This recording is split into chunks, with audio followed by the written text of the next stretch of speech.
जहाँ आप कलशों के पितरों के लिए जहाँ रोजाना आप कलश जहाँ जिस जगह पर रखेंगे वहाँ 7 स्थान की माटी रखिएगा। उसके नाम मैं बताए देता हूँ कौन कौन सी माटी है, कहाँ कहाँ की माटी है। अस्वस्थानात् गजस्थान बल्मीका संगमाद्रतात् राजद्वारंश गोष्ठांच मृदमानीय निक्षपे। एक ही श्लोक में 7 जगह की माटी बताई। घोड़े के पाम के नीचे की माटी पहले सुन लो, अब नहीं मिले तो क्या करना है वो भी सुन ले। से निकलती है उसको बमीता बामी बोलते हैं। बामी की मिट्टी फुरफुरी सी होती है, उसको पूजा में बड़ा श्रेष्ठ माना गया है। बामी की माटी, नदियों के संगम की माटी, नदियों के संगम की माटी, तालाब की माटी, राजा के द्वार की माटी और गौशाला की माटी, इन 7 स्थान की जो माटी है, तो इस 7 जगह की जो माटी है इससे पूर्वजों को बड़ी तृप्ति होती है। इसको नीचे बिछा लिया जाता है, उसके ऊपर कलश रखा जाता है। इसमें आप पूरा का पूरा 16 दिन के लिए भी रख सकते हैं और रोजाना उसको भर करके रोज उसको जल में डाल दें। कहीं पास में जल हो, जल ना हो तो पीपल बरगद का पेड़ हो, आज ही मैंने बात बताई है, उसमें ये जल आप डालें।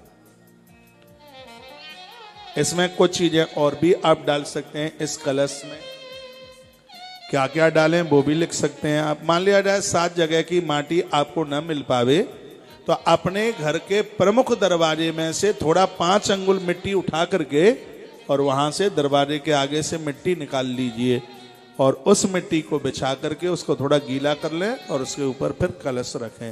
ये आप कर लें, महाराज 21 पीढ़ी तक किसी की अकाल मृत्यु हुई होगी, बेसमय से बिना समय के मृत्यु हो गई होगी, इस विधि के द्वारा उसे शांति मिल जाएगी। उसी के लिए अद्भुत बातें मैं आपके बीच में कुछ बातें रख रहा हूं। ग्रंथ मेरे सामने है इसलिए बनावटी बात नहीं हो सकती। मैं श्लोक बोल करके व्याख्यान कर रहा हूं। कलश में कुछ चीजें डालने, क्या क्या डालें कि मुरा माझी बचा कुष्टम शैलेयम रजनी द्वयम सठी चंपक मुस्ताश सर्व औषधि गण स्मृता। इसको सर्व औषधि कहते हैं। यदि ये चीजें डाल दी तो परिवार में कोई बीमार नहीं होगा। कलश में मैं तो कहूंगा हर पूजा में ये चीज डालें, चाहे नवरात्रा की पूजा हो, चाहे श्राद्ध पितृपक्ष की पूजा हो, कोई भी आप पूजन करते हैं, जब कलश भरने की बात होती है तो उसमें सर्व औषधि जरूर डालें। सर्व औषधि में क्या क्या चीजें आती हैं? सुरामासी बचा कुष्टम शैलेयम रजनी सत्र जटामासी। ये आप पंसारी को आप पूछेंगे तो वो ये दे देगा, ये दे देगा। मूरा जटामासी बच, एक लकड़ी आती है उसका नाम है कुष्ठ।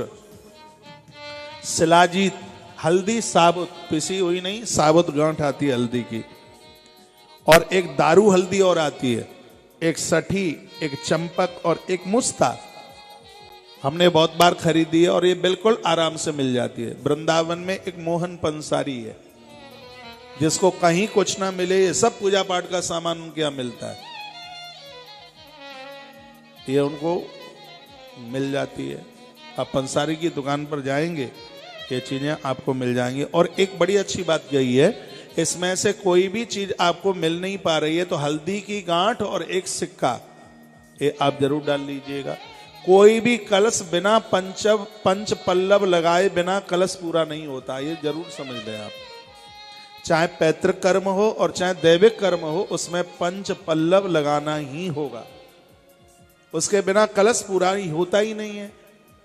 उसके ऊपर पंच पल्लव लगाकर उसके ऊपर मिट्टी का सकोरा रखो, उसमें गेहूं भर दो और उसके ऊपर नारियल रख दो उसके ऊपर।